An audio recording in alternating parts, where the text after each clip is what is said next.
Hello, and welcome to another episode of It's For Real with Farah. Salil. She took over the narration today. Must have been I narrate يعني you know. But she always لازم صراحة تحط her twist and we appreciate it. But someone adding some spice and flavor. always, Always. Yeah. hashtag wagwan. خلاص صار هذا merch ها. صار merch. Wagwan. صح. Yes. Let us know who are we hosting today, Farah. Okay. So this is someone that's actually really close. Okay. She started off as one of my OG yoga students. Wow. Yeah, she's been like my yoga student since I think 2020, and she's been consistent, showing up every single time if she's in Kuwait. Other than that, we'll get into that. But on top of that, she is way more. She just accomplished this amazing accomplishment. Wow. One of my life goals, يعني بصراحة يعني at this point, you guys know I love traveling and countries and all that stuff and exploring. So she is the first female Arab, Middle Eastern, Kuwaiti to complete traveling to all the countries in the world, 197 countries.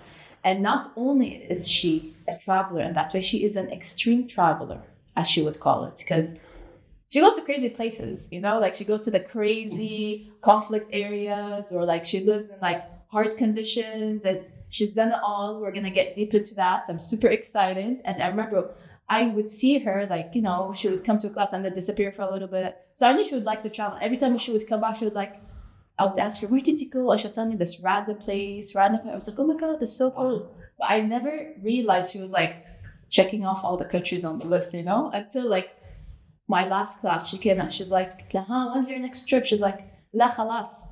I'm like, what do you mean? It's like, I finished all the countries. 197 countries, you guys. Yes, and now she's working on territories, apparently. So, welcome to It's For Real. We're introducing MARIAM. Thank you, everyone, for having me with you today. I'm glad to be with you and ready to share stories. And just before we start, I remember her face when she told me, "Oh, where are you going next?" I told her, "I'm done. I visit like every country. I'm done. I need to rest." And she's like, "What?" She didn't accept the information that she was getting, and then she said, "Okay, I'll talk to you after class." I don't know if she was if she believed the information that I was saying when I told her like I visit every country and there's no more traveling. But after class, we had a chat, and she basically took it all in. Yes. Yeah. I don't think you would just walk around, like go to the grocery store. Oh, what were you doing last night? Oh, I finished 197 countries. The last country just it off the book. You know what I mean? Like, it's not something you hear every day. Nonetheless, you heard it one day, Chifaja, out of nowhere. Yeah, and I didn't expect it to come, because like every time she would like come, and I'd be like, how long are you here for this time? Yeah. Before you're gonna leave, And like she would be like, usually she'd be like, oh, I'm here now for this month, and then like the next month I'm gonna be gone for 3 weeks. I'll be like, she'll give me an like a little itinerary kind of thing schedule. And then once she told me this time, and during that time I didn't expect her, and she was like having like this checking off the list. So when she told me, I was like I was shocked. Not that I believed it. So I was just like, okay, we're gonna talk about this, because like this is something amazing. Or class is starting. We literally sat for like an hour. An hour and a half. Yeah. And I'm like, I don't want to burn all the questions. Yeah. Well, then each time she comes back, I ask her about like where she went, and I ask her about the country she went on a regular basis. But this was like a longer one, because we're gonna get all into it. I'm super excited. But wait, أول شيء you are an OG student of Farah's yoga class. What do you think of Farah as a yoga instructor? Oh my God. لا ما أنا كنت هي موجودة. Like you got She needs to hear. She gets tough, when every time she comes to class and she says, "Okay, guys, how is the energy?" Nobody says anything, because if we say good, that's going to be a hard class. If we say we're tired, it's going to be a harder class. So anyways, we're going to get a hard class. Which in high school all over. Exactly. And if it's a wall yoga, like if she's doing something on the wall, that means we're dead after. So if I have a class after that, it's just, there's a tabata or anything, then I go, Yeah. Yeah, we're Apparently, yeah. And then sometimes there was like there'd be one person that would request something, or like, one person would say something, the whole blame at the end of the class was like, get down with this person. And she would double it. She's not gonna take just that word. She would double whatever mood that is, and then she's gonna add into it. هذا اللي ما يصدق خبر. Yeah, that's why we're always quiet in class. So we start But at this point, because they're challenging me to make it harder, because they're, يعني ما شاء الله عليهم, like They're getting strong. There's a group of them, like she's one of them that have been with me since like day one. Yeah. And they show up every single week, you know, sometimes like twice a week, 3 times a week, and they're getting better. So I'm like, I can't keep teaching the same thing. They're challenging me as well to kind of push it a little more, like make it harder, make that, because I see their improvements. Yes. But in class, I'm like, listen, I know it's hard. Let's look at you guys. I look at where you're at, you know? Okay. We dished about فرح شوية. حسيت براحة واسترخاء صراحة. شوية because I needed something, you know, like she needs someone to be against me. شوية يعني كنت عم أتأمل بجنزي بس للأسف ما أدري بس كانوا علي فترة معينة بس anyways back to Maryam and her 197 countries. Tell us يعني ما أبي طبعا أدش بالعميق من أول شيء. I want to know how it all started, like at which point were you like, I'm covering the globe basically? Okay. So I never had the intention of covering the world or finishing the country. That was never my intention. My intention was visiting different countries, meeting the people and learn more about the culture and just to hear about their daily stories. Where are they today? What are they doing? Are they happy, sad? Are they building their business? Have they lost? Is their health is good? Is it bad? So it wasn't about like visiting a city or visiting a monument or anything. It was just from Kuwait to a country to see the people, to see the villages, to visit, you know, even nature, just to see if there's any kind of, you know, a waterfall or something that is, you know, beautiful to see. And then along the way, you'll definitely meet people. So it was always about the people, the culture, and of course, the food always comes in, whether it's a home food or it's a street food, something that you have tried on the road, and see how people, you know, taste the food, how people like do their food. Okay. So it tells you a lot of stories about them, whether they're in the village or in the city. So that was the intention, and then. The way I started traveling with a group of friends. That's what I started 2006, just traveling with a group of friends. And then until it hit 2012, where I needed to go to a wedding in Brazil. And none of my friends wanted to cross the ocean to go to Brazil. They were just a bit scared. And we're scattered around the world. We don't live in Kuwait. Like, we just get together in one country and we plan everything. So nobody wanted to cross the ocean. Half of us are in Asia, Africa, and Europe. So I said, okay, then I have to do it. So the first start, so I did basically like I combined trips together. So the way I did it, I went to the wedding in Brazil. It was a colleague from school, and then did Argentina. Then from Argentina, I did the Antarctica.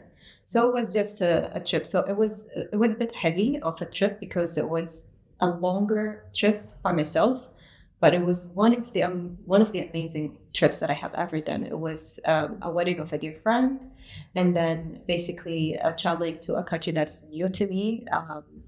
I was happy because I was practicing the language, but unfortunately the dialect is a bit different. But it was challenging, but I was enjoying it. So I was basically doing everything on my own. I prefer when I'm in Latin America, I do as much as I can on my own since I speak the language, instead of being in a tour group or anything.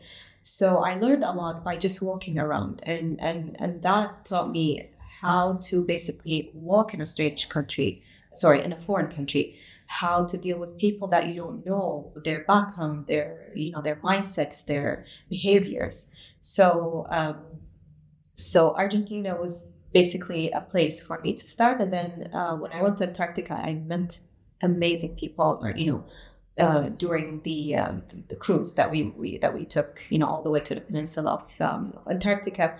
And then coming back to Kuwait after that trip, I felt like I can do it. it's not something impossible to be done, to be just, just to have your backpack or just to have your luggage and then just, travel. However, I didn't expect myself to be in dangerous places or places that's under a disease or a virus. So when I started, it was an easy start. And then I started traveling to different other countries just to see how I can manage, how can I learn to speak to people? Because I wasn't a person who was open to speak to people. I was more like an introvert, like that. Please, people, keep them away from me.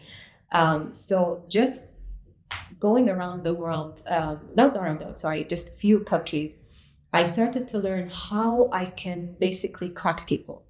I started with going to the markets, the local markets, because when you go to a local market, the people who work in the markets there are used to dealing with millions of people. True. So they know how to deal with newcomers, they know how to deal with traders, Yes. they know with the visitors, the tourists, and everything. So when you start a conversation with them, this is how you learn their background. How do you deal with them? What the stories that you might share, moving on, within the country. So I started enjoying that. And then I said, okay, I need to elevate a little bit. So I started going to more countries that are more isolated or places that are isolated, and then to war zones, and then to places that were affected by the epidemic and then the pandemic. And then towards the end, it was more of, I feel it was more of a relaxing countries that I have. So basically I started a bit easy and then went difficult and then back to easy. Yeah. So that's basically in a nutshell the journey was how I started. How you covered 197 countries. Yes. And going back to when you were traveling with friends, was your trip with your friends the same kind of meeting people and all that stuff, or was it just for fun? And it was everything. It was one day it was a chaos, another day it's a beautiful. So the way and I still do that if I travel with people. The way we do it, because you cannot bring everyone to the same taste of, definitely, there are people who prefer to visit museums. Others, they want to go to the park. Others, they want to go just a village or something. So the way we do it, if we're in a city, if we put a program of where I want to go, where my friend, A wants to go, B wants, and then we decide if I'm going to join someone to a museum, we just do it. However, we meet over meals. So we meet over lunch, we meet over dinner, we share stories, we share, experiences. But most of the time we have the same interest, and then we do the same thing. And then whether it's a hike, whether it's a camp, or just a museum or just a spa, something that we just want to relax and just do nothing. So basically,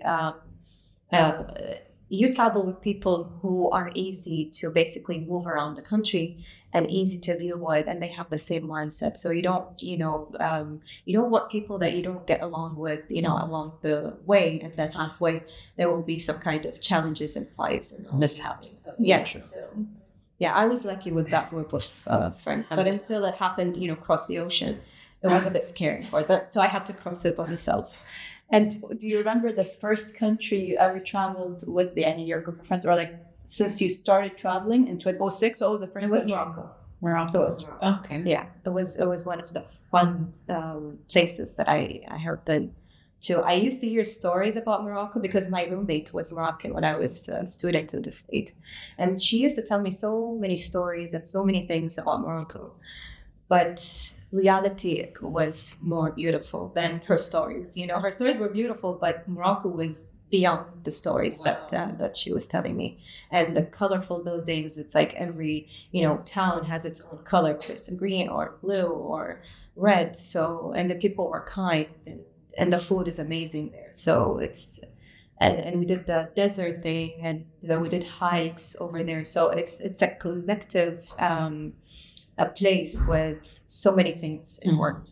That's amazing. Yeah. I just want to take, because you mentioned school in the States, so I just want to take a step back of who were you before you became a traveler?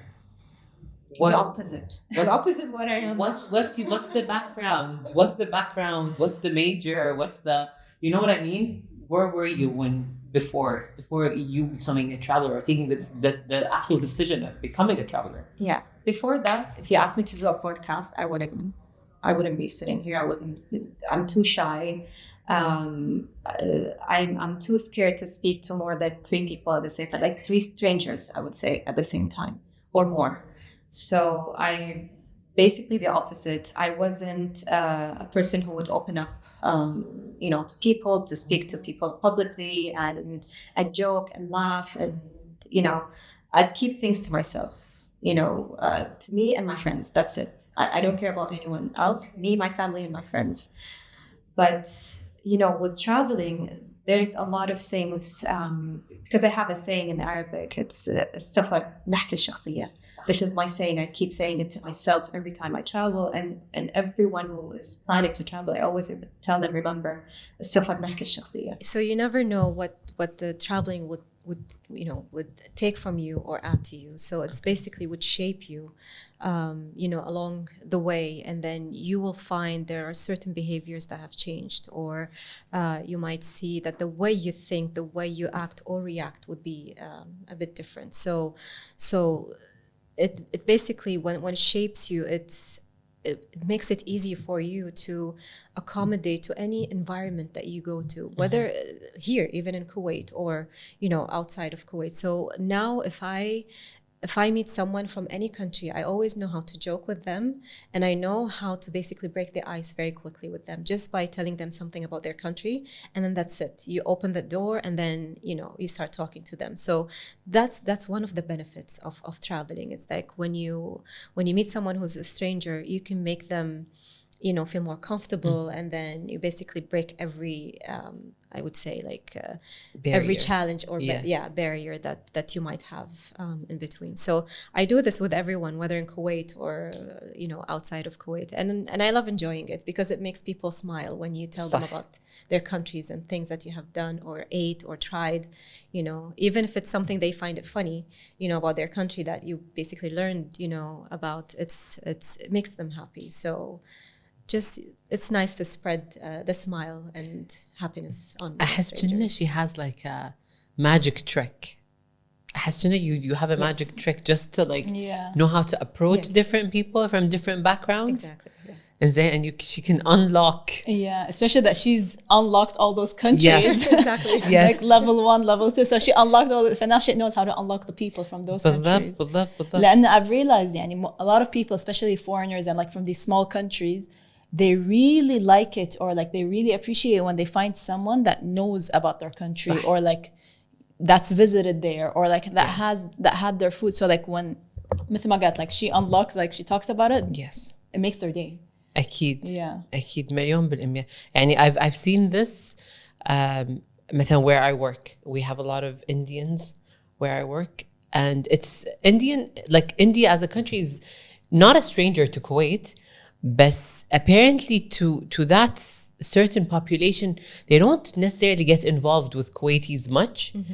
فلما we do kind of communicate and start a conversation, they would be shocked on how extreme the influence India has given to Kuwait. Definitely. You know what I mean? It's a huge influence. Yes. Whether it's cinematic, it's trade, it's medicine, everything. You know what I mean? And holistic medicine, yes. back in the الطب الشعبي, it's all coming from Ayurveda and India. بالضبط. فلما they come to when they are aware of that, and the fact that us as Kuwaitis we're openly talking about it, they're shocked. فما بالكم لما someone from a small island بالضبط. in the Pacific, أيوة بالضبط.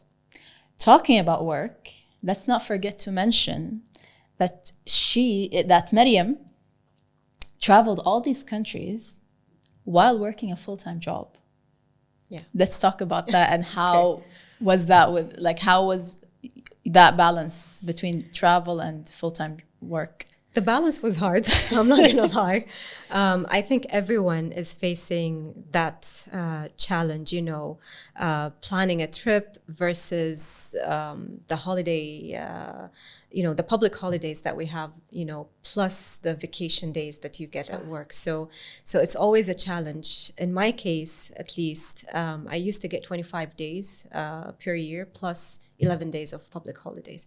So I had to basically work super hard on selecting, the best destinations that would give me the best knowledge, the best experience in that period of time. So sometimes I have a week, sometimes I have 2 weeks, sometimes I have just 3-4 days. So I have to basically sort all of these trips in a way that I don't have to do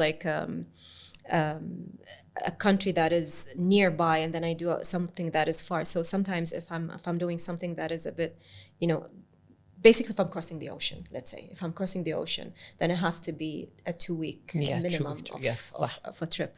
So I start planning that ahead of time, because it's very hard to cross the ocean and then do, for example, the Caribbean, if you're going to do it by plane and cruises and all of these things. Just if you miss one plane or there's just one thing that might delay you, it will affect everything else. Because when you do these kinds of hopping islands, trips, one thing ruins everything. So imagine crossing the ocean during your 2-week vacation. It's a bit hard. So the way I start planning is, if it's a big country, if it's multiple country trip, if it's a camping trip or trekking or climbing, it has to be between a week to 2 weeks. Sometimes it goes for 3. If it's, for example, like the trip I did for the Antarctica, because it was 2 weeks, and then I had other week and a half to 2 within the continent. So if it's something that needs time, you have to give it time. If it's a camp, it's definitely worth doing a camp. I'll give you an example. Like Namibia, it was one country that I went to for 10 days. Namibia is a huge country, it's beautiful, and I did the whole 10 days in camping. So basically moving around Namibia with a tent and basically in a bus with other travelers, just basically to see the country and discover. So that's the time is one part, and then the other part would be the money.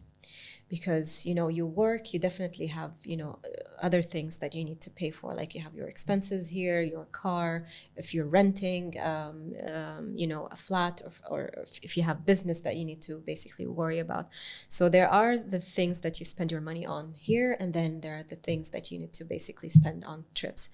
So I basically take a portion of my salary every month, more than I should, more than what they tell you take a 10%. I take 25% of my salary, and then just put it on the side, on a saving account. Don't touch it until basically the next trip. So I start planning. There's another benefit other than money, the points and miles. This is something I really appreciate having while traveling. So every 2 years of spending money, I have a year of points and miles, and then use that as well. So 2015 and 2018 were my best years of basically points and miles. So you need to think on basically planning short, long, how to save money and not touch it. If traveling is a priority, then you need to take a bigger portion of your money and save it. If it's not, then just keep. If it's just a luxury for you, you repeat the same country and there is nothing wrong with it, then you have the money for it and you know how to do it. So that's basically how I see it. And what was the perspective from colleagues and people who you work with that you finished or you're doing this accomplishment? So at the beginning, it was a bit strange, but with time, I started doing like competitions, like guess the country, and then they had to guess the country. Wow. If they have to, like, I put a list on my desk, and then it says guess the country, and I just put 3 sentences. So it starts with the letter A, or it has a letter A, or it has animals and it has a river. So it's a very vague information that I give, and then they have to basically figure out. I don't say which continent, I don't say anything, and then they have to figure it out. And if they write the right country, then they get a souvenir. So that was part of it. So fun. That's so cute. Yeah, and then people started getting used to it, whether, family, friends, colleagues, they started getting used to it, it was harsh actually on my family more than like friends and colleagues. My friends, they used to basically adjust all the outings on my trips. So if I'm traveling, they have to wait until I come back to do like a birthday or a party or something. But family would be basically the one, my family members would be the one who are suffering, I would say. Because my mom, usually I don't tell her where I'm going. Because if I tell her, she would be worried. Freaking out. Yeah, and only my younger sister is the one who knows where I'm going. She knows which airline. She knows the basically the schedule. The whole plan. Yeah, she knows even my passwords. If they need anything, she could just go to my email, see where which hotel or whatever I'm staying in. So my sister was basically the one who used to be under pressure when I travel. But I remember once my mom asked me like, where are you going this time? You're not taking a big luggage. I said, no, I'm just going to Sri Lanka. She said, but you've been to Sri Lanka. Why are you repeating and you don't repeat, countries? I said, no, just it's a relaxing trip. And it was basically my first time going to Pyongyang in North Korea. So it was my first trip. And then the way I did it was by plane in and then by a 12-hour train out. Just wanted to try the plane and the train because it's an experience by itself. So on our way, basically leaving between North Korea to China, my phone started working while we were on the river. So I called my mom. I said, oh, guess where I am? She said, where? I said, oh, I'm crossing the river between North Korea and China. And she didn't believe me. And then she said, yeah. Okay, we'll see when you come back. And then when I went back, I showed her the pictures and everything. And mini heart attack. Yeah. Like, I wouldn't say that she was happy. Like, I don't think she was ever happy of most of my trips. Like, I don't think she was happy. But she might be happy if I go on a business trip, probably because she knows where I am and coming back, and you're safe and sound. Yeah. But any trip that I take, she no longer asks me where I'm going because she knows I'm going to say a country that I'm not going to. So why bother ask? So my sister knows. Anyone who wanted to know any secrets or any trips that I'm taking, they're gonna badger your sister. Yeah, oh, for sure. I would have hated to be that sister. Like, when you're traveling, I'm traveling too. I'm out.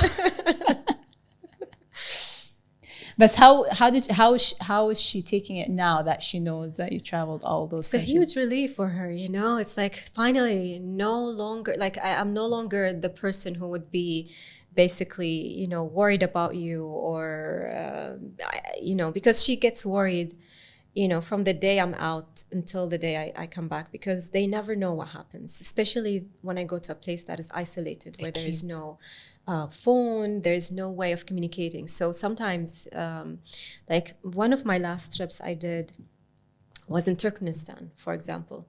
So there's no phones, no mobiles, like no network that would basically work. There is an internet, but I can only send an email that you might receive after like half an hour or something. Like it's very, very slow.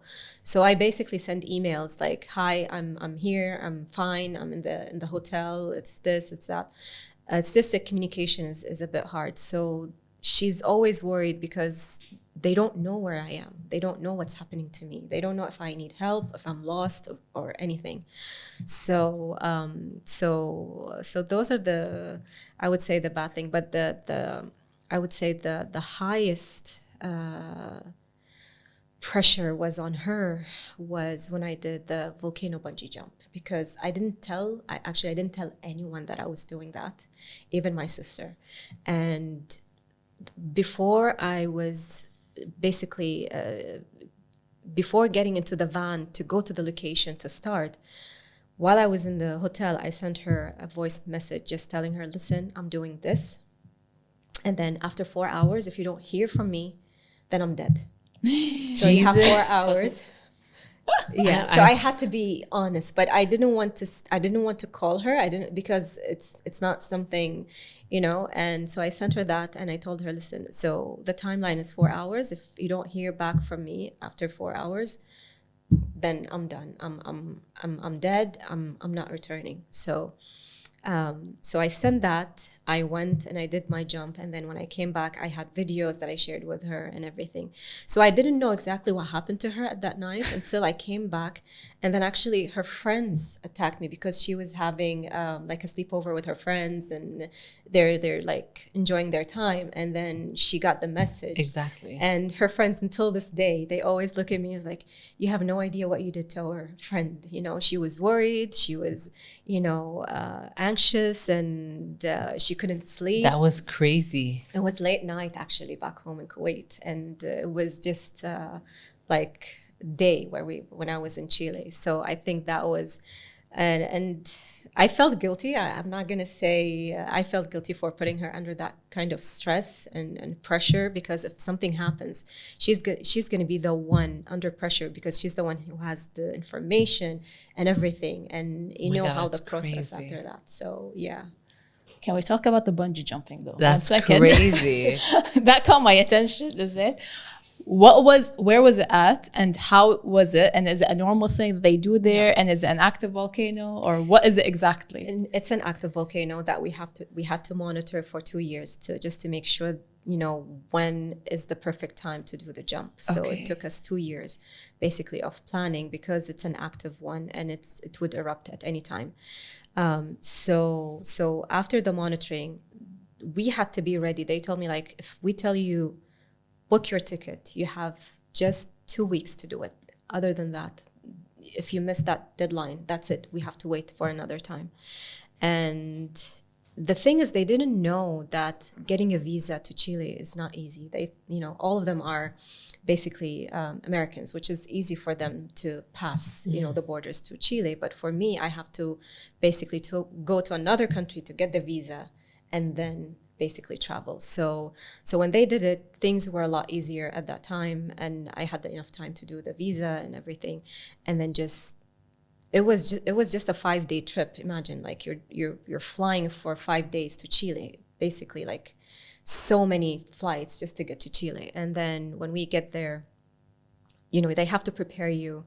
They had to prepare you for the jump. So you do like a lake jump, because it's a helicopter jump, and then they do the lake jump, rest day, and then the actual jump. But by the time we arrived, the story changed, because they were doing a jump for the first person, and then there were hikers who basically took videos of the people who were jumping, and it was a spread, and they were saying, oh, there's a helicopter that is basically throwing people in the lava, basically.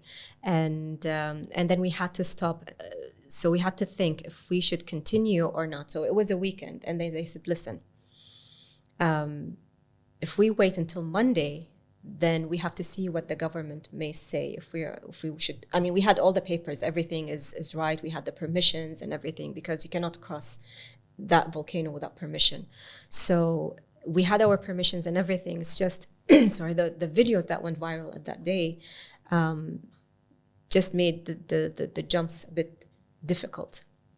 So they said we either do the jumps during the weekend while we have the permits are still working, or wait until Monday until this house. So basically, I just arrived from the airport. I just basically arrived to the hotel, and then they told us this, and then we had to exit now and do the jump. So there's no preparation, you know, no lake jumps, no, like, I was stressed for 2 months before the jump, because I kept dreaming, what if the rope gets cut? What if the balance of the helicopter is basically not stable, and then they had to cut, you know, the rope or whatever, anything that might affect the balance of the helicopter. It's just they would cut the rope. So you have to basically dream about it for basically 2 months.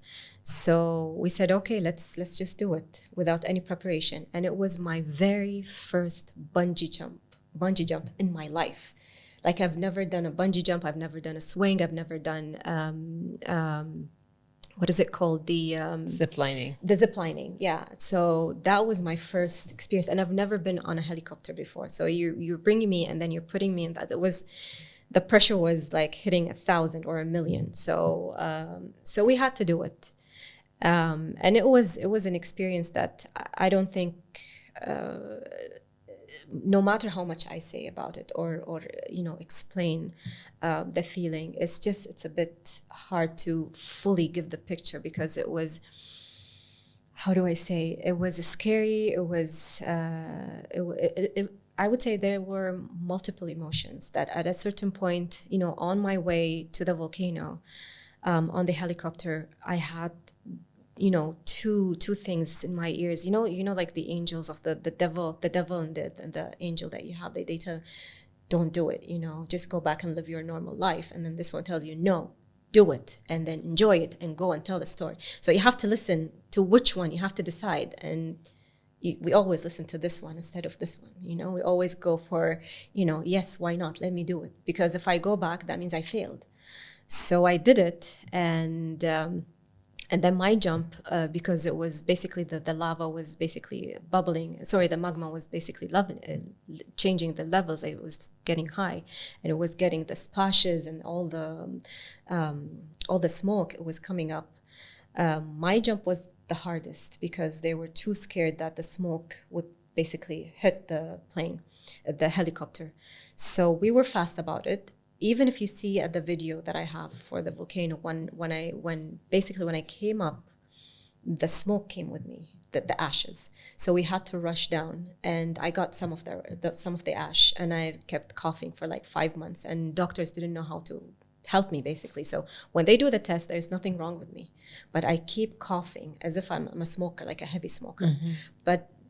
But after 5 months, I was basically fine. So it was an experience. I don't regret it. I enjoyed it. I love it. I tell the story about it, every day. And but when I go back to the videos and I look at the jump, I just feel like, how did I do it? Unreal. Yeah, like now, like when I go and look at it, I was like, what was I thinking? It felt so surreal. Like, Yeah. and just you talking about it right now, I'm just like trying to imagine. I'm like, wow, like I know she, like I'm just sarhan. I'm just trying to imagine, but I can't because I don't know how it looks like. Yeah, So and I can no longer like look at videos of people doing crazy things and I say, oh, they're crazy.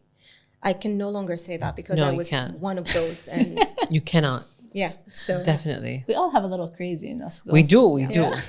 But yeah, I'm still not over how like she pressured her sister with a voice note for 4 hours. I'm not over it. I'm sorry. It's gonna take a minute for me. It's gonna take a minute.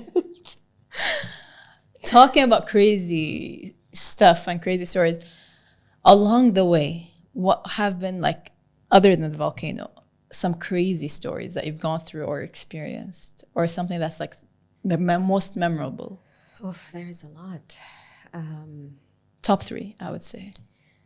My top one that was, I don't know if I would say it was scary, we were lost, or it's so many things. It was my trip to Siberia in March 2020, when the pandemic started hitting, and we didn't take it seriously. We didn't think it was, we hear about, like, we've seen the epidemic. I've been to an epidemic location before, and I've seen it, and I know how it is, but I didn't expect it to be on a bigger scale. So the whole group, we met in Moscow, and then we flew to Yakutsk, which is one of the interesting parts of Russia. And then this is where we started. And the thing is with Siberia is once you move forward, you cannot go backward. It's very difficult sometimes because you need special cars to basically go to some of the towns over there. And then the path that we were taking, it wasn't that easy, and the weather wasn't helping. And we had an accident while we were there. That's why when you go to places like this, like Road of Bones especially, you always need a second car that could be, a backup car if something happens or anything. And something happened, basically. One of the cars basically flipped, and there's no help. It was very hard to find, help on the road to basically get someone to help you. So you need to wait for any big truck that comes, and then anyone who might passes by, and then they would help you with that.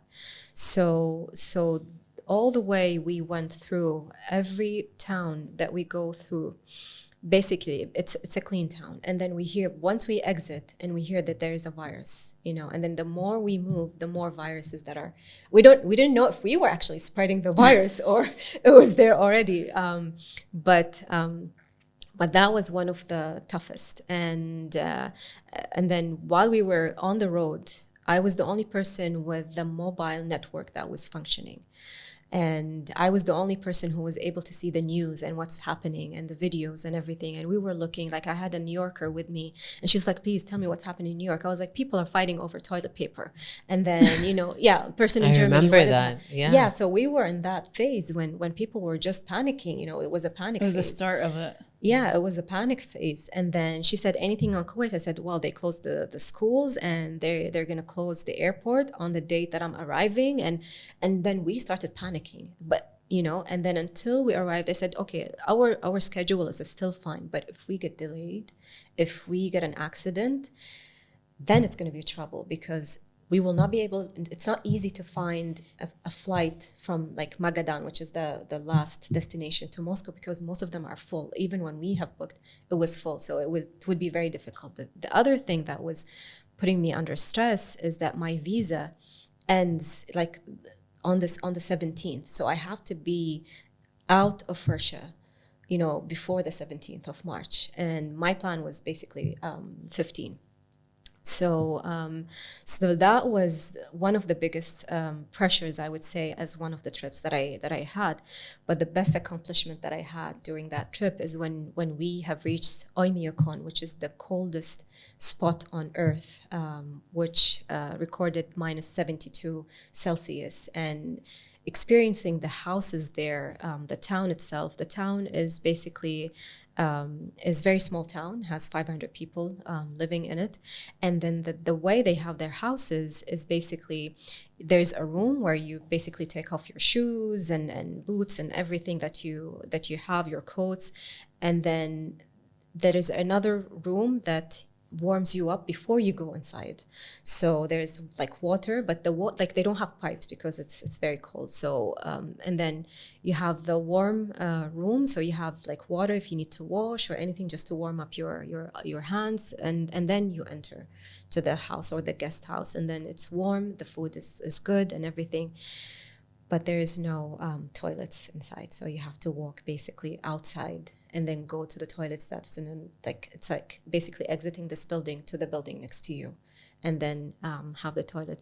But the accomplishment there is that the owner of the guest house has a wall basically with a list of people who come from countries, and then you see the people who basically made it to Oymyakon, because it's not an easy place for people basically to basically arrive there and just have a cup of tea and then leave.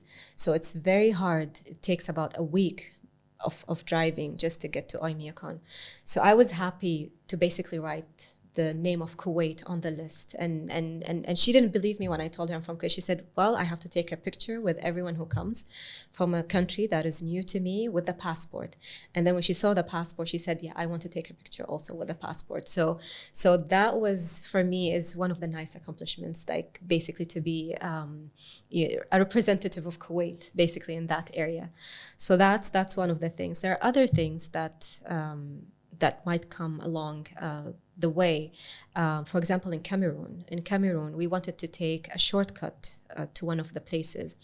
And because it was raining in the morning, so some of the roads are not paved. They're just filled with mud and holes and basically water everywhere. And when we were driving, unfortunately, I'm always with the shortcuts. I love shortcuts. You know that. I love to like cheat my way, to faster route. But this time, after that, I regret shortcuts. I'd go for the safest ones. So when we crossed, the car fell into one of the big holes, and the whole engine was there, and it was getting into this, like it was during sunset. And sunset in Africa, that means that's it. There will be no people going, out. You don't see anyone, especially in the villages. So the sun was getting down, and there was no help within that road, because it's not a road that people would take easily or every day. And what we did is basically we had to take our essentials from the luggage, leave them behind, and then just hitchhike. And then we figure it out the next day. So we had to hitchhike on the bikes. We drove for like half an hour, and then they told us that's it because we cannot be far from our villages. And then we had to basically hitchhike again for cars, and then move again, and then for half an hour, and then walk another 20 minutes just to get to our guest house. By the time we got there, it was very dark. Even the driver and the guide that I had with me, they were too scared because it wasn't a safe place to be, after dark. So for me, it was an experience. I would never experience something, especially in the north part of Cameroon, but it's an experience to basically tell you and share with everyone. So there are those challenges and those stories that, unfortunately, when people see me in Kuwait, with a makeup and heels, they never expect that I was one day in a ditch. Yeah, exactly. في شيء الناس للأسف وايد they neglect اللي هو الأويرنس. يعني في ناس تسافر عبالها إن كل مكان نفس الخليج أو نفس الوطن العربي أو نفس أوروبا أو لا. There are you have to be aware of where you are. يعني حتى إحنا بالكويت مو كل المناطق نفس الشيء. صح. فالawareness about disease or about how you cure yourself, what to eat, what not to eat, how if something happens to you, how how can you basically take action. And awareness is weak. وهذه من الأشياء اللي أنا gonna هم in the future I need to talk about now that people know what I've done. أنا also هم what bothers me عن سالفة generalization. شافوا شيء بالأخبار مثلا شيء صار مثلا بهالديرة, whatever happens, one thing happens, the whole country عليها X. Why, صح. This is unfortunate. Yes. Even in Kuwait, as small as the country in Kuwait, something that happens up in Jahra, it's way far away from the city, So you can't generalize over a whole country because صح. especially in Africa, each country is bigger than the next. And if it's something happens in one specific small town or small village or small city, it can't be the whole country is like that. True. Or the whole country is dangerous. Because danger is everywhere, regardless of where you are, So yeah. But let me tell you one thing about this. At the beginning, when I started traveling, I used to get annoyed, when people basically judge my country or judge, my religion or other countries that are basically nearby or speak the same language or share the same culture. I used to get really annoyed until I got to the point where I myself experienced the same thing, where I met someone from a country that I've never been to, and I started asking questions that bothered them. And then I really realized that, our knowledge is not the same. Our exposure to countries, cultures, and behaviors are not the same. So it's important to be, I don't know how to be accepting, I would say, to kind of questions that you basically receive and then answer them in a way that giving them the knowledge that they don't have, basically. So I'm always judged, just recently, 2 weeks ago, I was on a trip where a guy came to me, which I expected the question from that person from that country because they always ask the same question. And I realized that I don't know if they live in a bubble or they mean to ask you this question to see how you answer it. I don't know what their intention is. So he came to me and said, I've been to Kuwait. I said, yeah, that's nice. So where did you go? Anything that you have visited that you liked or anything? He said, yeah, I went to the Kuwait Towers. I said, and? He said, I saw 4 women wearing black. I said, and? And he looked at me. He's like, he wanted me to react on the 4 women wearing black. And then he said, yeah, but why are they wearing black? I said, why are you wearing blue? It's the same thing. This is their national. It's a choice. So, but I wanted to know what was wrong with these 4 women. He said, no, they're just walking wearing black. I said, everyone wears black. You'll see me tomorrow, I'll be wearing black. And then next day I was wearing black. I said, do you have an issue with me wearing black? No. So sometimes they just wanted to comment on something to show that, they're wearing black, they're covering up. you have to understand that what is working for you in your environment, that doesn't mean it works for me in my environment. And then the next day I sat with him at dinner. I told him, listen, I don't know if you have children or not, but if you have children, you will see that in every room of your children has a different environment. They have different behaviors and they have different of everything. You don't have people living in the same house that are the same. So how would you expect people in different countries to be the same? You know, we're not the same. I don't have the same background. I don't have the same look. I don't have the same language, same religion, the same environment. Nothing is the same. But when I go to your country, I have to learn and accept what you basically have and take that knowledge to myself and deliver that message to others who wanted to know more about your background, and your country. So I told him, if you have any questions about Kuwait, ask me, but there's nothing wrong with the 4 women wearing black. Love that. Love that response. I do. بس يعني ما أدري. I mean, I used to get like sometimes people telling me like, oh, where, like they don't know where Kuwait is, you know? So I'll be like, oh, it's next to Dubai or it's next to Saudi or whatever. And then they would be like, oh, okay, cool. Like they would know kind of where on the map it is. Yeah. And then a lot of them actually do not have the proper knowledge of like, how is it? Do they, because they know what they see in movies, like, oh, you know, the Middle East, they're on camels and deserts. I've been asked, do you go to school on a camel? Yeah. I've been asked that question. Same. Yeah. It could be either that or the other way around. They think like we have like wells of oil in our backyard, you know, like, oh, that means ما في حل وسط. So like it's either you guys go ride camels and you live in a desert and in a tent. That's easy to answer. Exactly. If they say something like this, just tell them, do you have a cow in your apartment and you milk it every day? Honestly, I laugh. I never take these questions seriously. When you flip the table on them, when you flip the question, you know, they realize that, oh, we should have, you know, thought of. I don't take that offensively. And I know they genuinely want to know. They genuinely don't know. They're not making fun of you. And then sometimes like, yeah, you know, I park it outside. We have a parking lot. You know, I joke around with it. Or it's like, oh, yeah. I'm like, I wish I had a well of oil in the backyard. Nobody, like, and they think, like, you know, everyone's super rich. I'm like, no, we're normal people, you know, and all that. Honestly, I have, like, one small souvenir of, like, a little bit of, like, oil in it from KOC. So, like, I don't know if that counts as, like, oil in my backyard, but, like, I'm going to take that. No, and I remember I had this American, like, family friend visit Kuwait. Like, we hosted her in Kuwait, and, like, she was super, like, yeah, and when we were driving around, and she was also seeing like American franchise restaurants and stuff like that, she was like super happy. She's like, oh my God, look. And she was like taking videos of it for her kids to see, you know. She's like, I want to show them that it's like, it's actually like, it's like in the States, you know.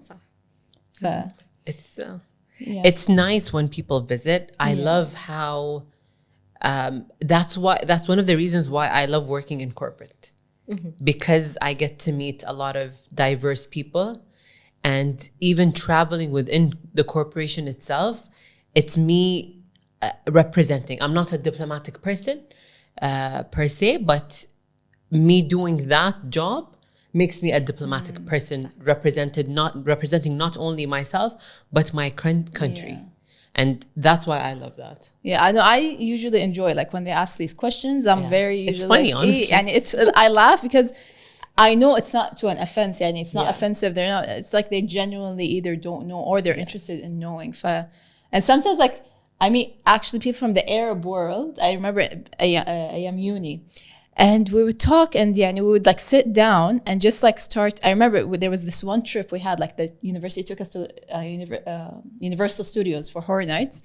And during the way back, there was like a couple of like, even like Saudis and like Egyptians and whatever. We would be sitting down and we'd be just sharing the different dialects we have. Yeah. Because like, oh, we have this word, but in Egypt it's a different word, in Saudi it's a different word. So like the whole trade, it was just interesting of us just trying to figure out the different dialects that we have, and how, oh my God, I can't believe you say this, and I remember one word I still remember till this day.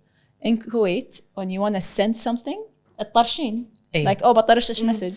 In Saudi, أطرش means to throw up, to vomit. صح. I still remember this whole, that conversation was like 15 minutes long of how like one good thing means that like a horrible thing. صح. And it's just coming back to a full circle on what you said about like that you come from a different background, different language, different country, different religion. Yeah. From that person who asked you that question. احنا from the let's same say religion. the Gulf حتى not the Middle East, the You Gulf, have to educate how people. different we are. Yeah. We're like what? Saudi, Kuwait, 6 Qatar, countries. Oman, Yemen, Bahrain. Yeah. So you have 6 countries within the same region. Like you can drive just hours by car حتى. It's a complete different like dialect and mindset, words. behaviors, Yeah. يعني. And then, so you mentioned like your crazy stories of how you've been to certain places and all that, or like, you know, you've been tracking this volcano for 2 years or tracking whatever for a couple of years. How do you get, like, how do you travel solo, as you said. How do you plan for these trips? Like, who do you reach out to, or how do you find contacts for like, oh, I want to go to Siberia? Like, how does that whole plan come out? Or مثلا من ناحية the volcano, how did you find out like who to contact, like in a reputable or trustworthy company that would like be like, I want to go bungee jumping with you, and like, you know, waiting. It took 2 years to monitor that volcano. And like not only these countries, like obviously all the other countries that you've been to, or like say North Korea مثلا. Or I remember you mentioned you went to Afghanistan. So how I know it's a not easy trip because it needs a lot of paperwork, a lot of registration, a lot of planning in terms of planes, airlines. So how does all that planning come around, and how do you find your contacts? So how do you find like, oh, I want to do this? Okay, 2 rules. Rule number 1, which is the easiest one, it's research. So if you do your research, you will find, you know, guides, you'll find, you know, people who've been there, comments or anything, blogs, stories shared on websites, YouTube, videos. So it gives you basically an idea on the place that you will be visiting, or the thing that you're looking for, whether it's an event or it's an activity or something that you plan basically to do. But the second rule for me is the most important thing, is communication. So it's not communication, what I mean by communicating with a tour company, or no. Basically, when you travel to different countries, you would meet people there that have been to other places. Yes, or even the locals. Like whether you communicate with the locals or the foreigners, both would open doors for you. So when I chat with people in the market or along the road or anything, they would always tell me something like a place to visit or something to do, or they invite me to their homes or something. So there's always a door that would open for you to go and see and experience. So if I haven't done this kind of communication within the market or anyone, I wouldn't know what locals would think or do, you know, throughout the day. And then when you talk to the foreigners, usually you meet them, you know, especially when you go to these isolated places. If you're most of the travelers, they stay in the restaurant or in the reception because it has either better internet or just spacious area to sit in instead of being in your room alone. So this is where people basically meet and chat. And then the more you chat, the more you hear, you know, things from them. And then you hear their stories, where they've been, what they have been, you know, doing. You exchange information, you know, whether on Facebook or social media or any kind of way of communicating. And then along the way, you might ask them like, how do I manage going to this place? What would you recommend? And vice versa. I would tell them what to do, where to go, and how to handle things. So the communication to me is a very essential tool to use to get somewhere.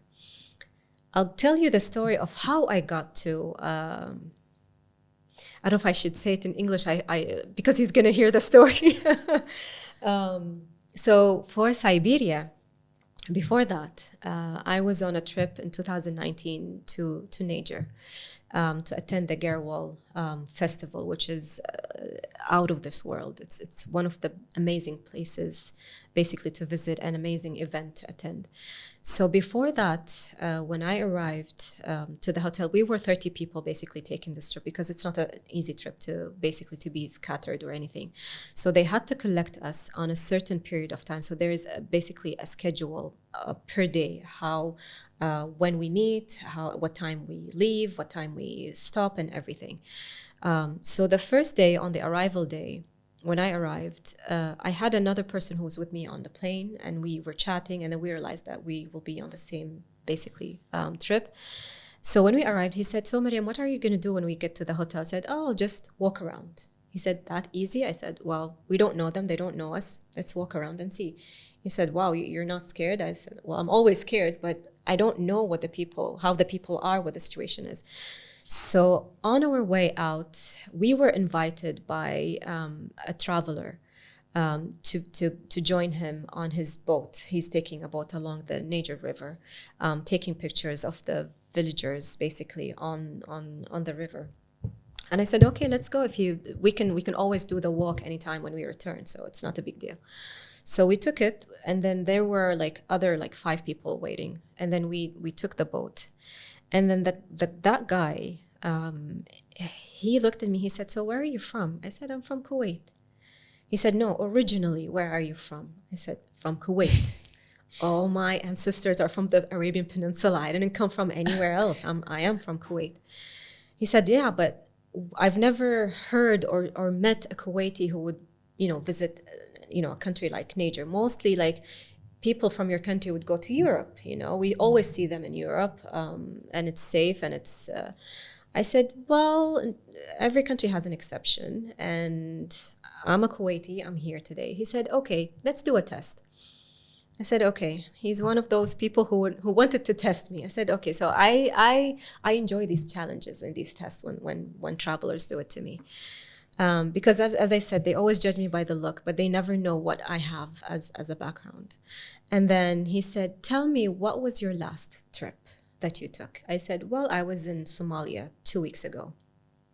He said, so how many soldiers did you have, roaming around Somalia? I said, none. I was taking a tuk-tuk with locals and just moving around. And then this is where his body basically changed, how do you say, body signs and everything. He just looked at me. He said, are you serious? I said, yeah. He said, tell me more. What did you do? I said, well, I arrived, this has happened. And then from the airport, I took a tuk-tuk, and then I went to the hotel, I checked in, and then my whole trip was basically going around with locals. And they asked me if you want, protection with, soldiers and special cars, or you want that. I said, no, if I have a special car and walk around with people with guns, all eyes will be on me. I don't want that. I want to look at people. I want to capture their moments. So I want to enjoy it. And then he said, so you have pictures? He wanted to make sure that I said, yeah, I can show you. And then I showed him girls eating ice cream after school, and basically the fish market. And he said, how did you get to the fish market without, protection? I said, I went in, and people were fine with it. Why are you making a fuss of something that is in your head that it doesn't exist maybe in reality? Yeah. So I said, I just went there. I greeted people, just said hi. I wanted to see you. What do you sell? What do you do? And that's it. And then I had my walk around. I met people. I had the chance to go to other places, and that's it. So since that trip, that guy, he said, okay, so I like you. You are on the top of my list of travelers. I've never met someone who has the guts to visit this and this and that. And then during the whole period of the trip, every meal, if I want to go and sit, he is basically saving a seat for me just to sit next to him and to tell him more stories. And then he said, listen, since you're a crazy person, I'm taking this trip to Siberia, and I would love for you to join. It's a private trip. It's not open, to public. Certain people, it's extreme travelers who will be in it, and I would love you to be in it. And I was like, okay, when is it? Okay, I'm coming. Where do I sign up? Yeah, and then that's it. I was on that trip, and he still, till yesterday, he was like, so where are you going next? I'm doing this. Are you joining? This is November. So communication is really essential, and opens a lot of doors to you. For whether exploring new places, learning new tricks, which I learned from other travelers, and new tricks.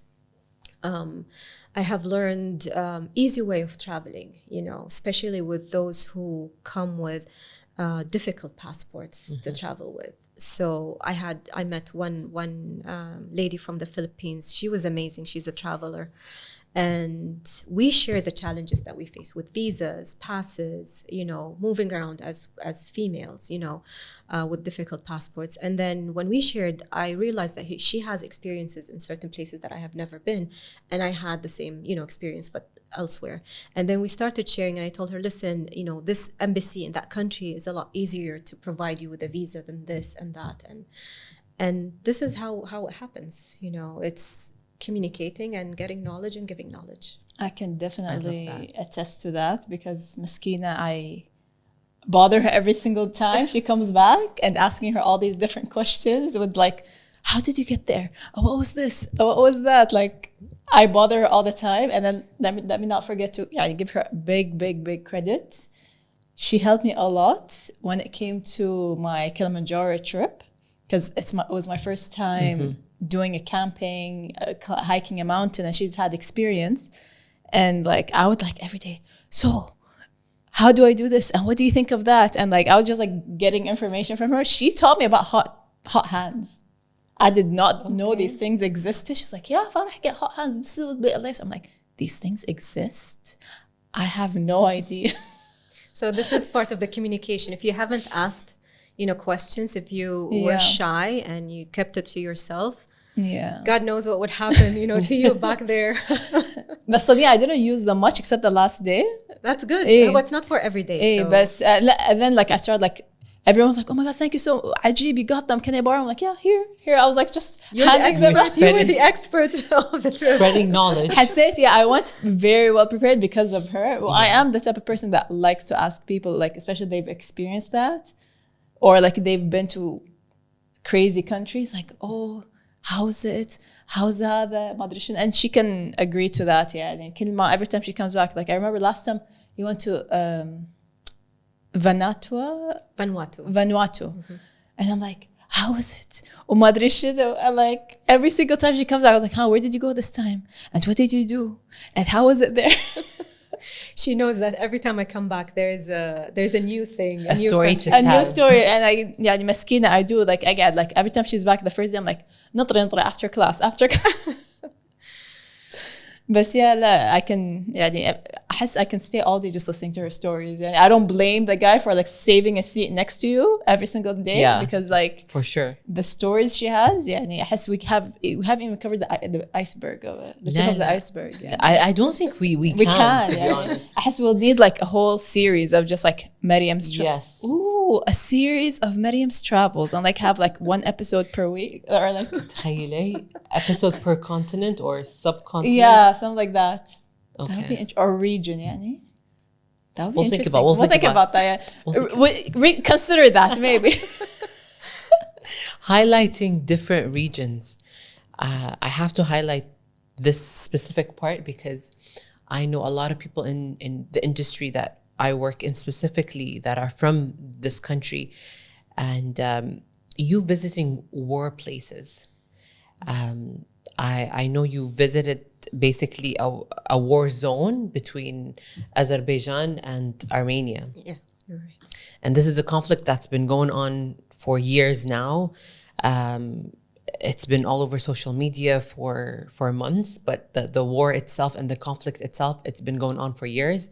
And I know it affected not only politically, but it's also, I've seen it affect the people themselves living there. What was it like for someone like you, basically, going into a war zone? Why did you even go there? Well, it's a conflict zone that is... It's basically resolved at the moment. Recently, it was basically resolved. And just to go and see how, how things are happening or basically happening after, things are calming down, and how they would basically rebuild and do, getting everything back together. So you basically see how people rebuild. I've seen it when I was a kid after the invasion of Kuwait. So I've seen how my country was destroyed and how it took us years and years of rebuilding. But in the case of Azerbaijan, because nowadays it's a lot faster, with building and reconstructing and all of these things put together to basically move on. So they were doing a really good job on that. But the difficult one that they're still having challenges with, and I think even in Kuwait that in some areas we still have the same challenge, is that the what do you call them, the minefields, basically. So it will take them probably 30 years, just the way we had it to navigate.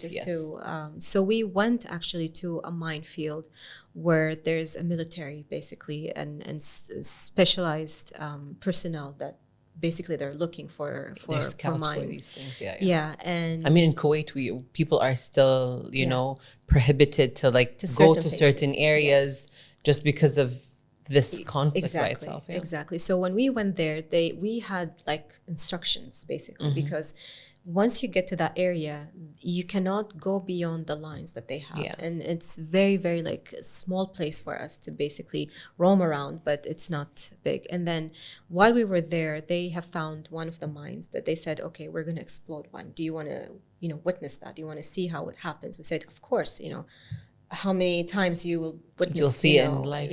So we witnessed that, and to me it wasn't a pleasant experience, because I've heard it when I was a kid, and it's still in my head, but at the same time I was happy that they were able to solve that kind of issue, that finding mines and basically fixing this place for the future. So it's hopefully it's a bright future for them. Hopefully.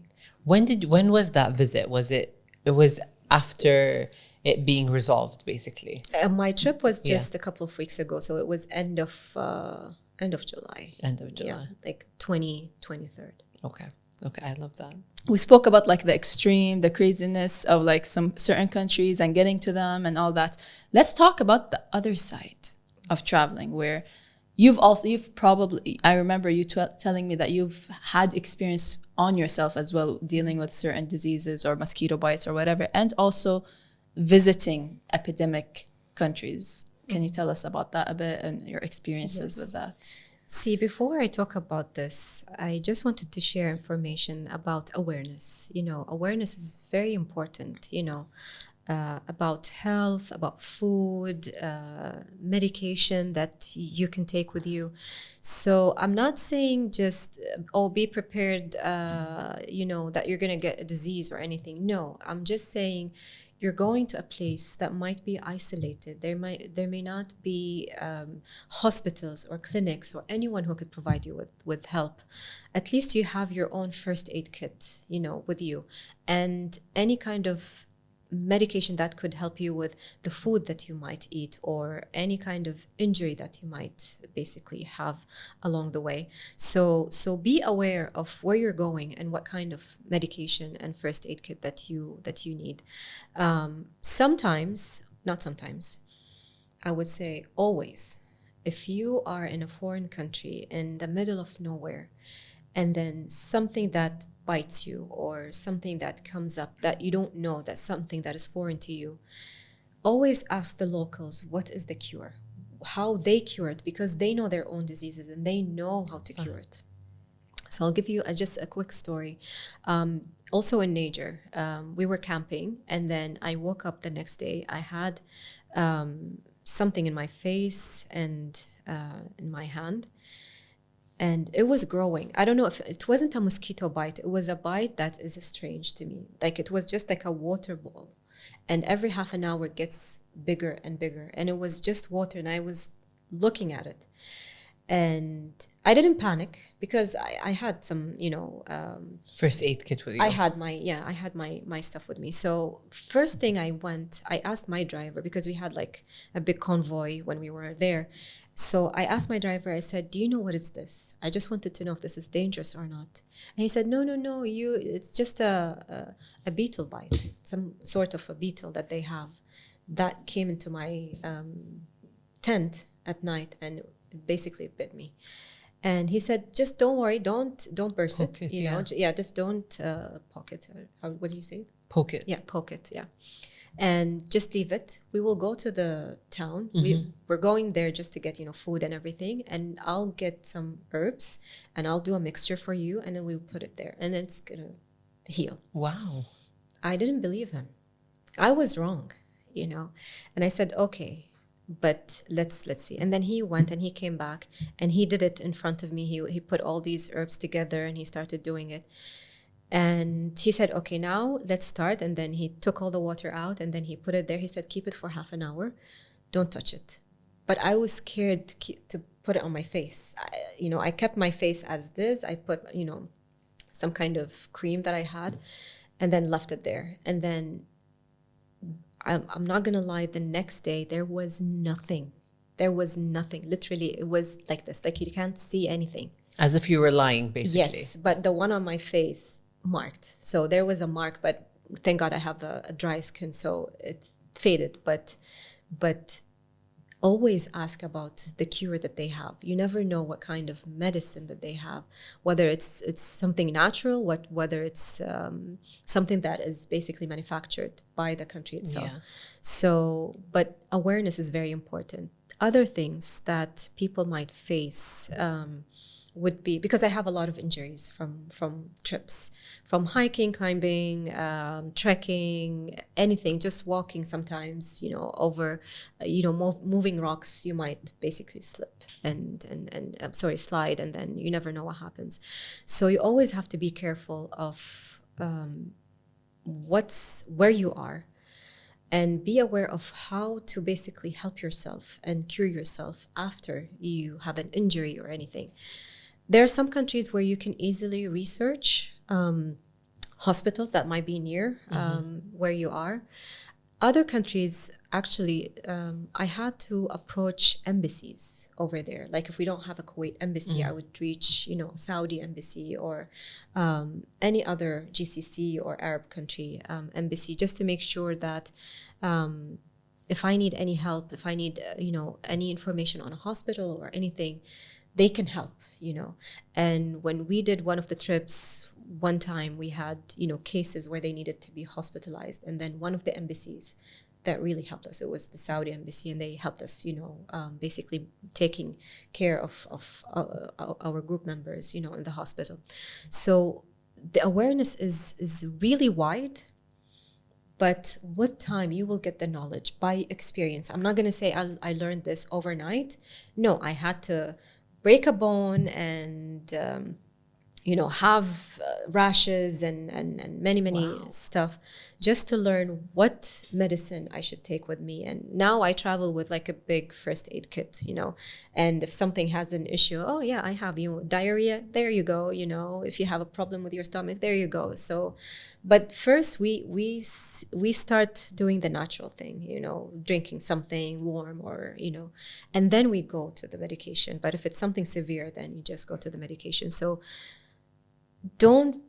sometimes I tell people, like, don't blame yourself or beat yourself up if you have a situation while you're traveling and you didn't know how to cure it, or you didn't know how, because your knowledge starts at a certain level and then it starts building up. Nobody was born with a full knowledge of things. There are things that I've done. I said, oh, I wish I had this. I wish I carried this. But you learn to solve these problems along the way. This is where you start communication that I was talking about. You communicate, how can I cure this? How can I do this? How can I fix this? But sometimes it's like I broke literally an ankle, and or let's say fractured. The right English for it is a fractured an ankle, and I was in the middle of nowhere in Madagascar. So we were basically on the river, and everything there were like just villages and people living on the river. So for 7 days, I've been walking on the other on the other feet, and then when I came back, it was too late. I said, you know what, I'll just go home and fix it. And when I came home, it was too late, but I was able to fix it. But I'm living with the injury till today. So be aware of what's happening. Even if you get injured, I love all my injuries. I'll be honest. I have 8 injuries. I love them. They're like my map on my body. I tell people, oh, this is in Madagascar. Oh, this is in Brazil. Oh, this is, So natural tattoos. Exactly. People collect tattoos. She collects. And even when I was doing like the yoga, one of the reasons I was doing the yoga is because of the ankles. Like I need to make them, stronger. Stronger and better. The shoulders, the shoulders also, everything. So it's, again, awareness. Be careful. And if you have anything, let's say if you have a disease or a case that someone else needs to know of, just let them, whether it's a tour guide or someone that you feel comfortable with, just to tell them about the situation. So if something happens, they can help. Yeah. Wow. That was very insightful. Very insightful. Yeah. Definitely. And definitely took a medical turn. She did give me, I can attest to that as well. She gave me a whole list of things to take with me just in case. Mohad, this brings me to my question. What are like الحين after traveling 197 countries? I think you would know what you want after 4 countries, but after 197 countries, what are, let's say, على قولتك, you travel with a big bag, like a bulk of medicine or whatever. The must-haves. Let's say, give us like 5 essential things you will not ever travel without. Okay, so number 1 is diarrhea pills, like anti-diarrhea, because you never know what you're going to eat. Yeah. You don't know how your body would react to that food that you're going to try. And that's it has so in water. Oh, yeah. And not even food. Yeah. When you travel, what you need is basically anti-diarrhea, like the Imodium. You will need something for the stomach. If it's upset, you need something to take. You need antihistamine. You never know what you're allergic to, whether mosquito bite or something that you might eat. What is it called? Antibiotic for any rash that you might have. You're gonna have a lot of rashes along the way. Malaria pills, I would say, but you have to be very careful with it. You don't take it unless you're going to a place that is a zone of like a malaria zone. So you have to, before you go, there are many websites that you can check to see what is a malaria zones, and each country, I personally use the CDC, and I go and I click on the country. It gives me the list of vaccines that I need and pills if needed. So if it's something that is high risk, you take it. If it's not high risk, don't take it, because it's not as safe, or I would say healthy, to take the malaria pills, if you don't need it. And then vaccines that I have mentioned, those are essentials. Like, make sure that you have all the vaccines that are required for the destination that you're going to.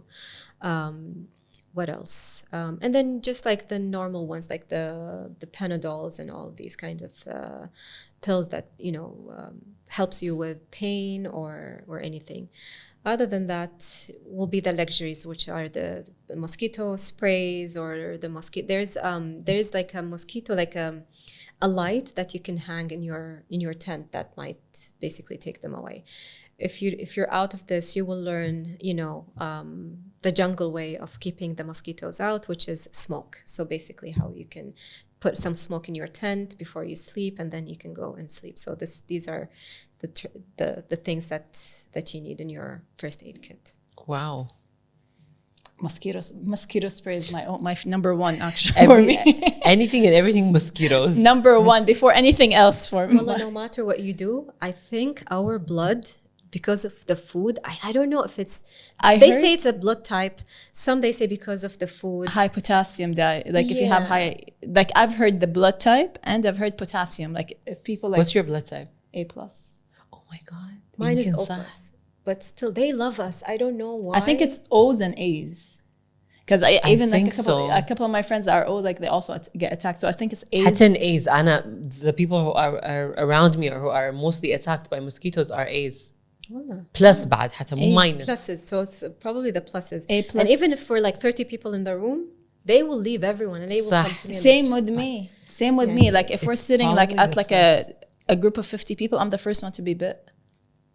So it's either the A's and the O's or it's the plus sign. The plus. I don't So know. either or. But I Yeah. let them enjoy the blood. I No. mean, no matter what I do. Listen, I've been attacked brutally attacked twice. Like I'm talking 40 plus bites on my whole body. Like no, actually like just on my face I had 20. That's Then a party. you were That's a covered. mosquito party. I'm telling you. And then like I remember one time just my legs alone were 40 mosquito bites. I would count them, you know. My arms was like my whole body was like 60 plus bites. I'm like, nope. It was a buy one get one free, you know, drink. That's what they were doing. I am traumatized by mosquitoes. So like الحين anywhere I travel, even if it's not, even if it doesn't have mosquitoes, that's the first thing that's packed in my bag. حيدورونك. Anna, this is the first thing I said, I'm going to take a break from mosquitoes now. That's the only thing like I was happy with when I finished Africa. I was like, okay, Yeah. no more mosquitoes. It's not just Africa. It's anywhere tropical, like Wallah, the Caribbean. yeah, but the African ones are the ones who are always like attack me in a group. You know, like in Latin America, they will come like I will get like 2-3 you know bites. But in Africa, no, they come in like a group. Like A they're tribe. coming to, yeah, exactly. Exactly, as a tribe. It's the African way of thinking. Exactly, they're coming to have a party. They are coming to enjoy. Late night party, Exactly. bonfire. Oh my Exactly. God. That was me in Miami.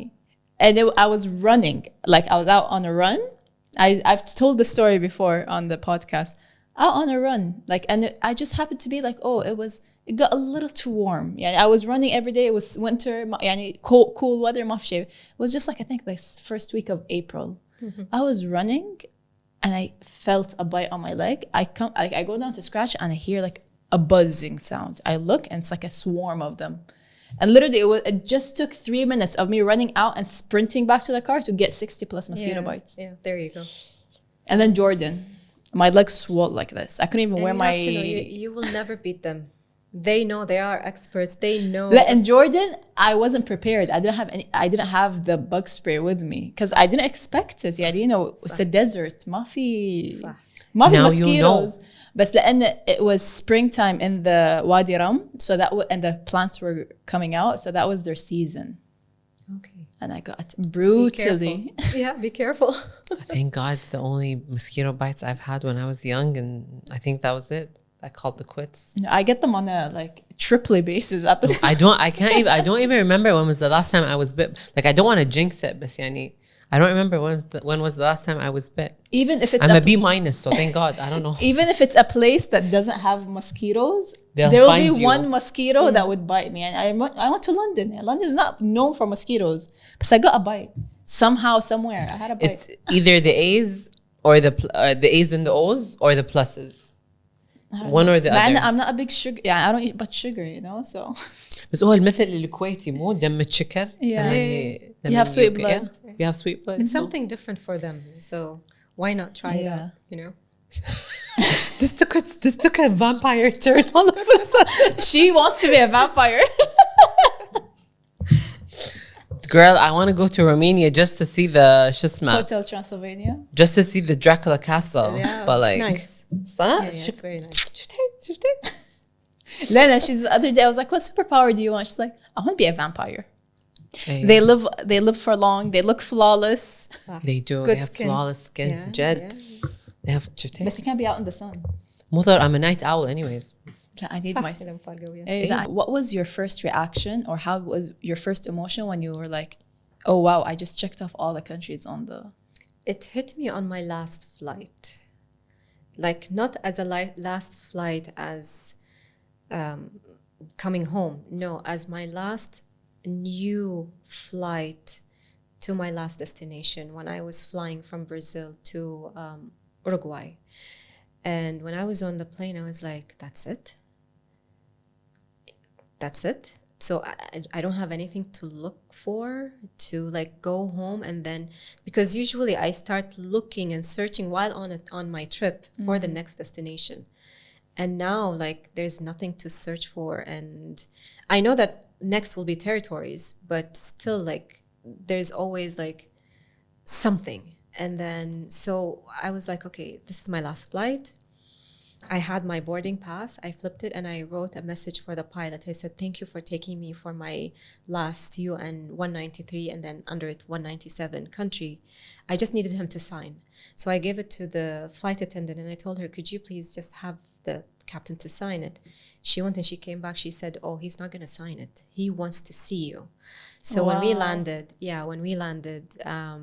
they took all the passengers off, and then I went there, and then he was super happy. He was like happier than I was. I was still in shock, and he was so happy. He's like, oh my God, you have accomplished this, and how did you do it, and how did you start? And he started basically a podcast just while we were there, you know. And then we took a selfie. I still have it. And then he wrote a really lovely message for me on that boarding pass. I'm gonna frame it and have it. So, and then I went to, you know, I was just quiet the whole time. I was like, so this is it as a last, you know, independent country that I would visit. Now, with the territories, it's going to be another story, you know, another beginning to different stories. Yes, it's going to be, because I've been to some of the territories already, and most of them, they don't look any different from the country that they basically that claimed them. So I'll give you an example. For example, when I went to Guadeloupe, it's in the Caribbean. It's a French territory, but when you go there, it looks like France. You know, so the experience as if you're in the southern part of France. You know, it's sunny. It's the same roads, the same signs. You know, everything, almost the same food, except for some places where they sell the local food. So the territories most likely won't be a huge difference than the countries that claim them, but it was a nice it was a nice feeling, you know. It's an amazing accomplishment, honestly. Yeah. It's such a Surreal. I'm still like from the day you told me till this day, I'm still like in awe. I'm just like anyone that I'm like, oh my God, you know, like I'm telling them about your story because أنا من نفسي من داخل I'm just like wowed by it. ما أدري كلام. Yeah, you become speechless. Like I spent a whole day just being quiet. Like I wasn't even socializing with others when I was there. It was just thinking, you know, this is it. Like all my map is now colored. Like that's it. You know, like as a new country now, it's going to be the territories. It's going to be the countries that I've been to more than 10 years, just to see how the countries changed after 10 years or 12 years or 15 years. So I wanted to witness these changes and compare them to what happened to them before 10 years. So. Question though, and same thing, you've been to when you went to a big country or whatever, would you go to all the regions there, or how does it work when, for example, I want to say within Brazil, it's a huge country. Yes. Would you go to all, like, for example, the main cities or like the main places that you should go to, or do you go to just like one or two and like check that off the list, or would you go back again, but like that, I just went to Rio de Janeiro, I didn't go to this place? صح. Mostly I try to cover as much as I can, but if it's a huge country, that means you need another round of visit. So for example, for Brazil, since we're talking about Brazil, I did some cities and some towns, and then I did the southern part.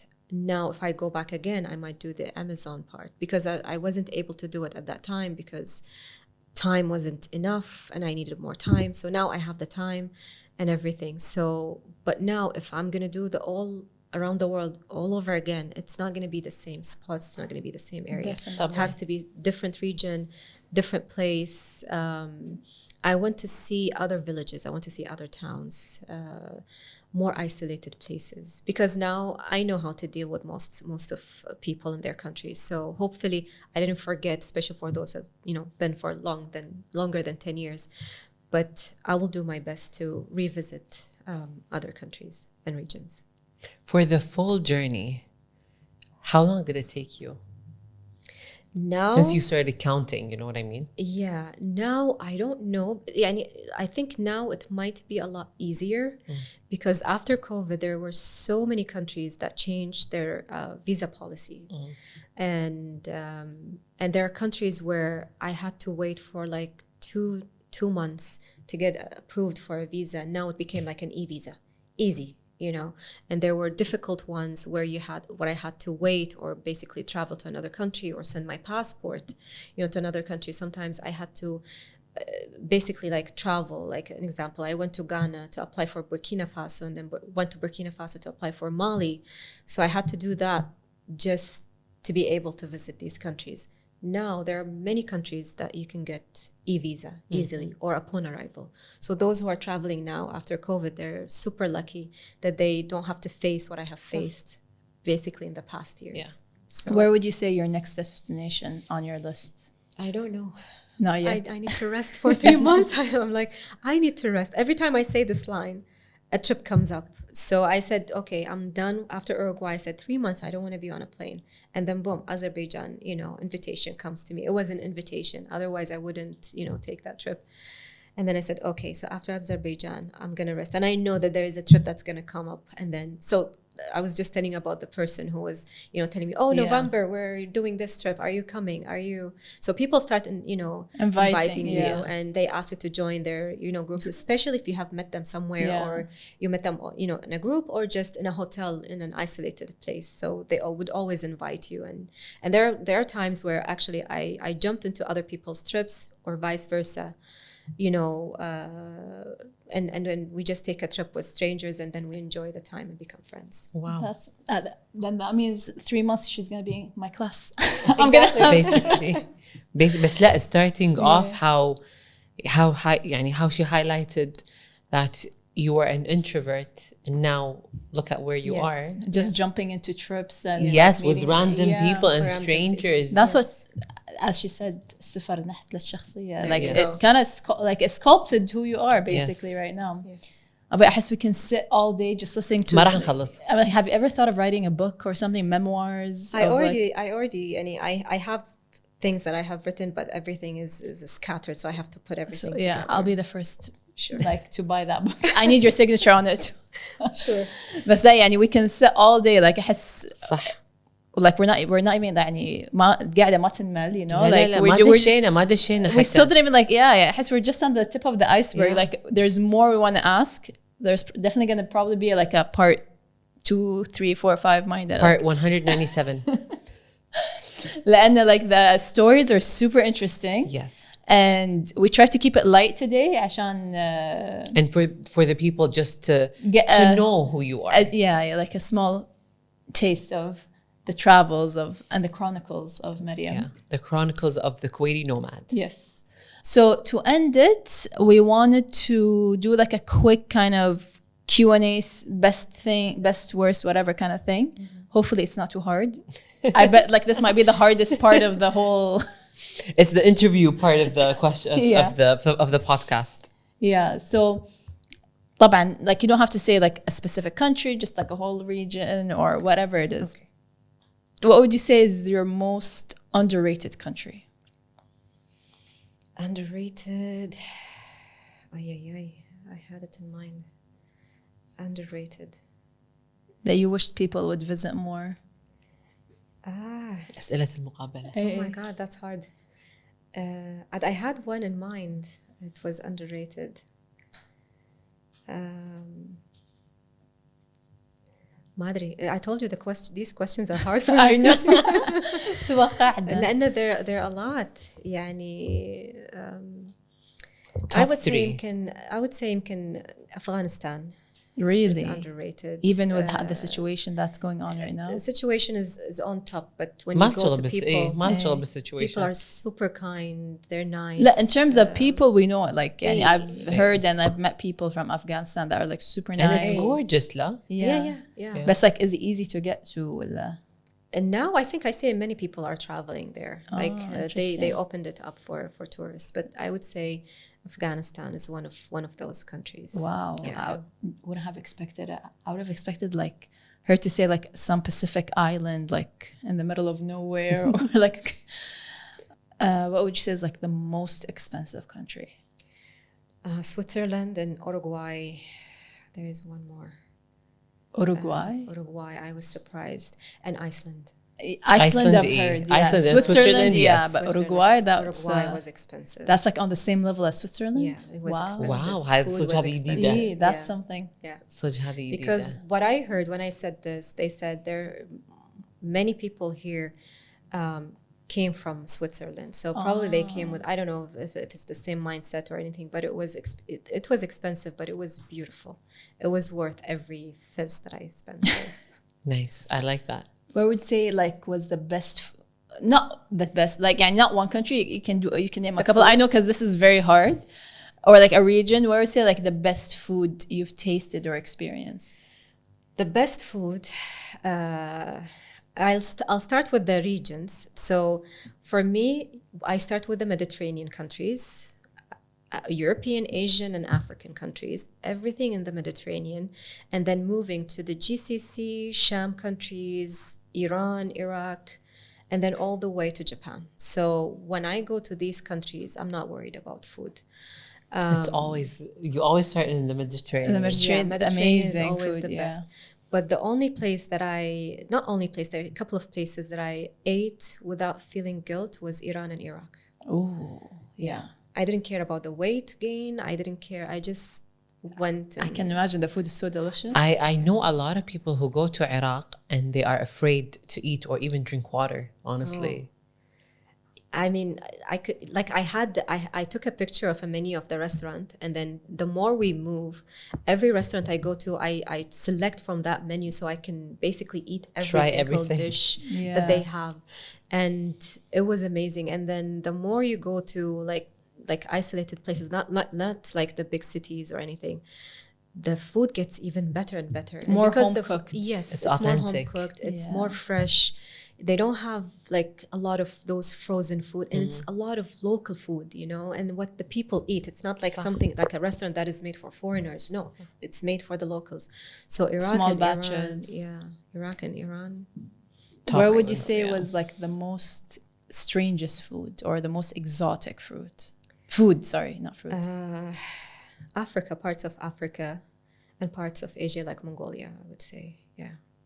What was the craziest thing you've tried?